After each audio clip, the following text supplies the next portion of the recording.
Greetings and welcome to Wednesday. It's the middle of the week. Wow. And this is Wednesday's edition of Istanbul's Everyday English. I am your host, Natalie. And this week we are talking about mindset.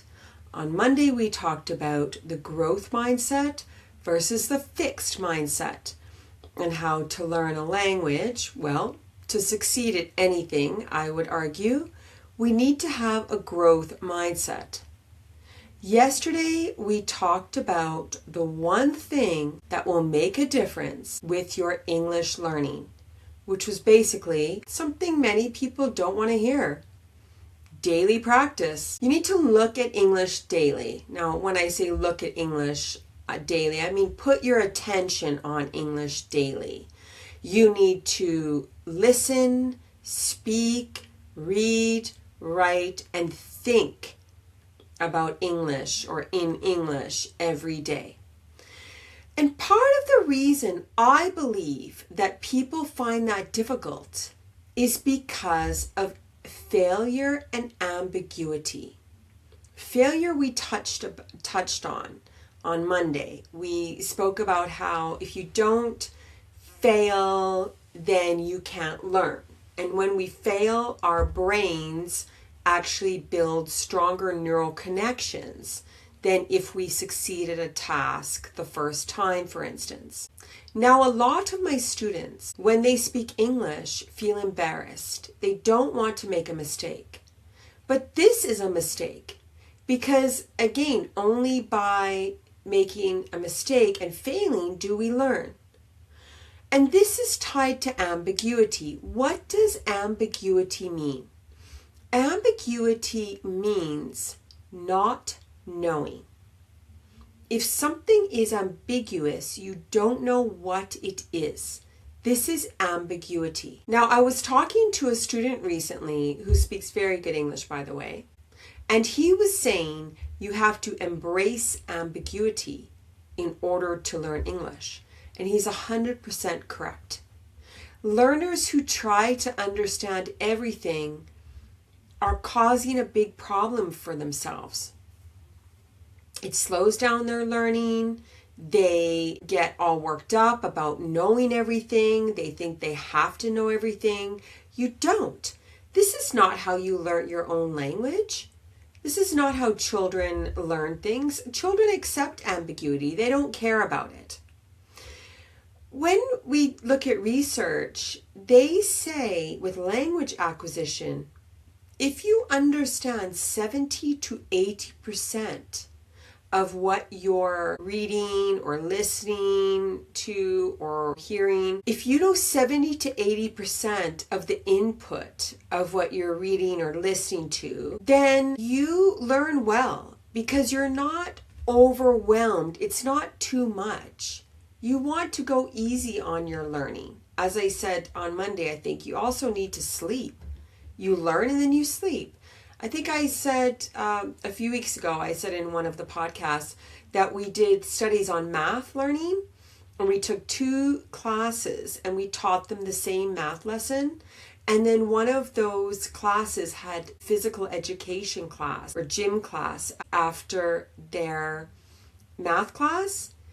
And they actually scored higher on tests than the other class who did not have the physical education. And that's down to the brain having time to process what it's being taught. Now let's go back to ambiguity in children. I remember learning to read. Now, when we talk about language as opposed to math, I remember learning to read when I was about 4 years old. My sister went to school and she learned how to read. Then she came home and she taught me with this ABC book. I was amazed. I was like, what? This is incredible. I couldn't believe it. So I started reading and reading and reading whatever I could. And by the time I was in grade 3, which I would have been about 8, 9 years old, I could read at a grade 6 level. And that meant that I would read books that oftentimes I wouldn't understand. Like I wouldn't know all of the words in the book, but I didn't care. That was before the internet. I didn't run to my dad's study to the dictionary, look up the word and the meaning. I just skimmed over it. I wanted to know what happened in the story, in the book. I didn't care. And what happened? Later on, I would read the same word in another book. Maybe I wouldn't understand it that time either. Then I would read the same word in another book. And eventually, after seeing the word over and over again, I would then understand the word. I would know the meaning of the word. I kind of touched on this again during the Trouble with Translating week. We don't understand words one for one. We understand the meaning, the feeling of the word almost. So when we learn like this, as I said, it's called implicit learning. And that's why it's so easy to remember nouns. Like I talked the other day, yesterday when I said, if I say baby Kermit and I show you this, you will join this figure with the words baby Kermit, and you will understand if I say baby Kermit again, you get a picture of this in your head. So it's very easy to learn nouns, but not so easy to learn other concepts. However, through being shown something and told what it's called, we learn naturally. We do this when we're adults too. I remember going to my daughter's village in İçin before I really knew Turkish. And I was in the kitchen and her grandmother said to me, Natalie, bıçak ver. I didn't know what a bıçak was. I didn't know what ver meant. I didn't know. I knew my name. That was it. But she was pointing, Natalie, bıçak ver, bıçak ver. No idea. Then her other gelin, her other daughter-in-law, came in the room. And she said to her, bıçak ver. Well, she picked up a knife and she handed it to her. So then I knew that knife was either bıçak or ver. And give or pass to was either bıçak or ver. I didn't know which one it was. Later at dinner, someone said, çatal ver. Well, I knew the word for çatal. I knew çatal was a fork. So then I had part of the puzzle. I knew that ver meant to give or to pass. So later I heard the phrase, söz veriyorum. I knew what söz meant. Söz was promise. So söz veriyorum. And then I picked up some grammar. And then, obviously, bıçak, that was the word that didn't fit. It meant knife. Now I had 3 nouns and 1 verb. It's very important to understand this. The internet has changed people's habits. Now we're all addicted to knowing. I have to know this. I do it myself. My daughter will ask me a question and I'll say, well, this is my understanding of it, and this is the answer you're looking for. And she'll say, I'm going to Google it. And good for her. I mean, it's amazing that we can Google something, even the word, we can Google it. We can learn anything in seconds with a search engine like Google or AI. It's incredible. But again, it can be overwhelming. It's too much information. Another problem I think with this whole knowing thing is many schools, or most schools, I would say, in the East or the Middle East, they're teaching by rote. Rote learning means 1 + 1 is 2, 2 + 1 is 3, 3 + 1 is 4, and you memorize it, like your times tables. Vocabulary, grammar, you're memorizing everything. So after you memorize it, you get a test. And if your memory's good, you pass the test. If you remember the steps in math, you pass the test. If you remember how to conjugate the verbs in English, you pass the test. If you remember the parts of the flower in biology, you pass the test. So there's an idea that you have to get the right answer. And especially, in Turkey and South Korea and China and many, many different countries, we have university exam and middle school exam where you try to do well on an exam to get into high school. It's understandable that students are always looking for the answer. And many times I'll be teaching a student and we're doing an exercise and they just give me the answer. And I say, no, read the question. Then read the full answer. Read all of the words. Why? Because what I said yesterday, reading is good. Reading out loud in English helps you speak English. Okay, let me illustrate implicit learning. All right, I'm going to say the first sentence. That will cost £12. Pretend we're in London, okay? That will cost £12. All right, maybe you know all those words, maybe you don't. But we're going to learn them implicitly. £12 for a pair of shoes is cheap.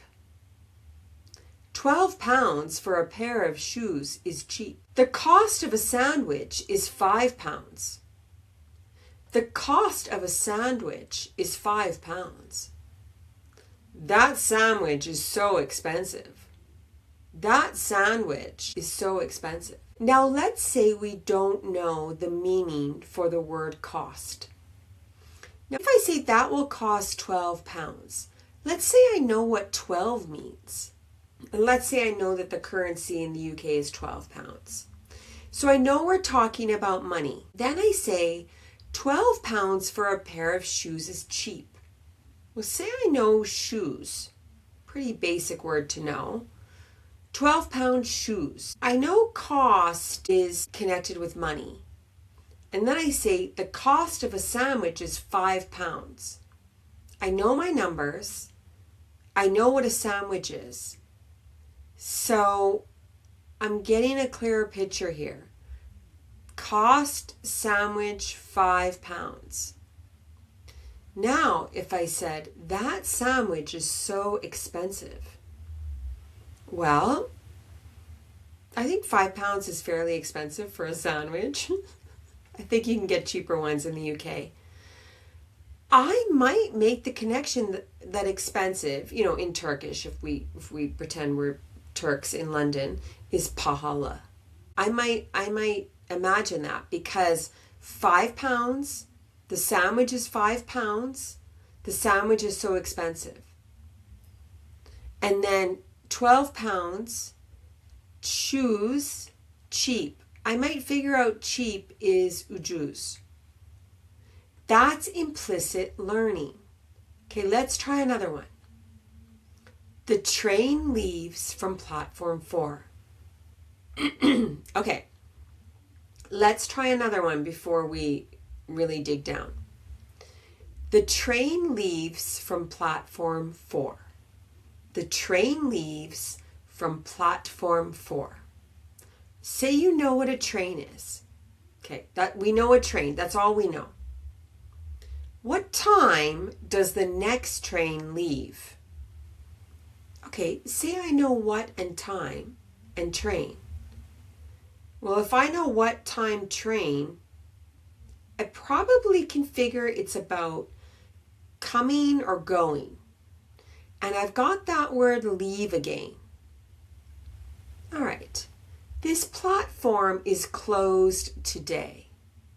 Now let's say I'm standing in a train station in London, there are many, or somewhere else in England, and I see a sign with an X on it. I think it's a circle with an X. It says, this platform is closed today. I'm going to get the picture that it's what closed is, it's not open. Then I can figure out if that thing's closed and it's a platform, and then I see numbers, I might think the place, the long area where I get my train or leave my train, that must be a platform.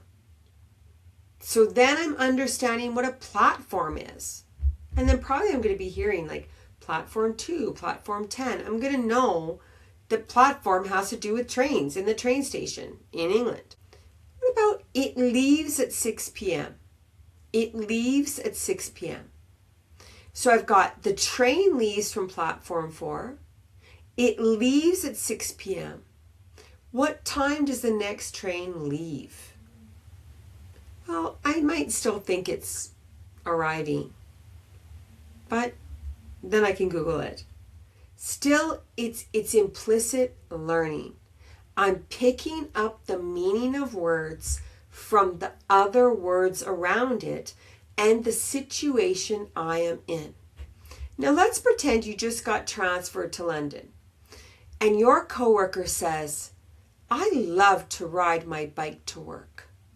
I love to ride my bike to work. And you think, I'm taking the tube to work. Just that morning, someone came out of the station and said, excuse me, pardon me, sorry, I am going to be late for work.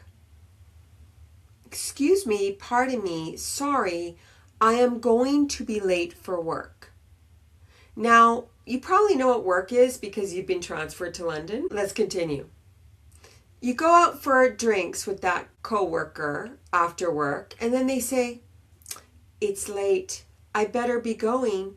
I have to work tomorrow. It's late. I better be going.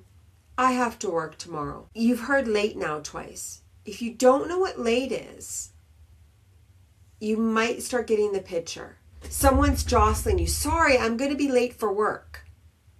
Your coworker says, it's late. I better be going. I have to work tomorrow. So you're associating work and late. You still might not know what that means implicitly, but you're knowing that late and work sometimes go together. Then they say, riding my bike is great exercise. Then you might pick up the fact that we ride a bike. We ride a bike. Again, implicit learning. We're learning the meaning of other words from the words around them, in the sentence with them, in the situation with them, which is how I learned vocabulary when I was a child reading children's novels. When you learn this way too, it gives it more meaning. And if you give it more meaning, the words, like I talked about yesterday, you need meaning to learn a language. You get really good understanding. Really good understanding. The takeaway for today is you don't need to understand everything. If you try to understand everything, it just makes you scared of failure. It makes you unsure of the process, and it just stops you from learning. If you relax and you embrace ambiguity, not knowing, if you accept failure, and you just try to learn implicitly, you will actually have better English in the end, because the English that you do learn, you will learn more implicitly, and that will create meaning. Implicit learning creates meaning. So what can you do? What's the hack for today? Watch a sitcom. Sitcoms are good because people are doing something. If Rachel from Friends is in the coffee shop and says, hey, do you want a coffee? To Joey, I don't know if she says that. I don't watch Friends, but if she says that and Joey goes, I'd love a coffee, and she brings him a coffee, that's implicit learning. Do you want a coffee? I'd love a coffee. Poof, here's a coffee. You can spend, I'm sure, 20 minutes at the end of your day a few times a week. It is such a good idea. Watch a sitcom. My daughter's crazy about Young Sheldon. I like it too. I think I've seen everyone 10 times. How I Met Your Mother, Young Sheldon, Friends, The Big Bang Theory. There's lots of them. You know, we have Netflix, we have Disney Plus, we have other websites, we have YouTube. It's so easy to access English content because of the internet. But that doesn't mean that you have to know everything. You know what? I know you're tired at the end of the day, but you can eat dinner while you're listening to a podcast like mine or watching a sitcom. Let it go. Even if it's 20 minutes and you get 5 minutes out of it, but learn something, win-win. Okay, tomorrow we're going to talk about culture. It's so important. I really believe this. That's why I've included it this week. Thank you for joining me. I appreciate you joining me for this edition of Istanbul's Everyday English. I'm Natalie. Thank you so much. Please enjoy your day, afternoon, evening, night. I will see you tomorrow when we're going to talk about why learning and understanding English culture is very important and will help you learn English. All right. Thank you so much. Ciao.